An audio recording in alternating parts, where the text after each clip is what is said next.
अस्सलाम वालेकुम रहमतुल्लाह।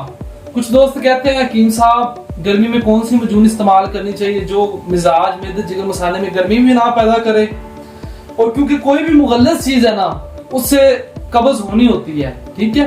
उसके इजाले के लिए ये हमारी एक मिफर्रा खास मजून है। ये मुगल्लस भी है और मुकव्वी बा भी है, मुकव्वी असाब भी है।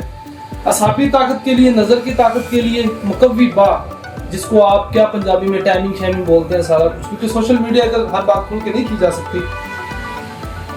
ये हमारे दवाखाने की बहुत बेहतरीन प्रोडक्ट है। ख्वाह गर्मी है ख्वाह सर्दी है, इसका मिजाज से कोई ताल्लुक नहीं है। आधी चमची रात सोने लगा नीम गर्म दूध के साथ, अल्लाह के फजल से इंशाल्लाह पहली खुराक ही बताएगी कि कोई चीज़ आपने इस्तेमाल की है। सुबह जब उठेंगे हकीम साहब को खुशी से फोन करेंगे कि हकीम साहब चीक पटाक डमडम और लहूल शख्शिंदा बहुत अच्छे तरीके से किया है। बाकी नंबर नीचे दिया गया है। आपका भाई हकीम मोहम्मद इमरान, किसी किस्म का कोई मशवरा है, इसके अलावा भी आपका कोई मशवरा है तो आप लोग कर सकते हैं। आपका भाई हकीम मोहम्मद इमरान, दुआ में याद रखिएगा। वस्सलाम अल्लाह हाफिज़।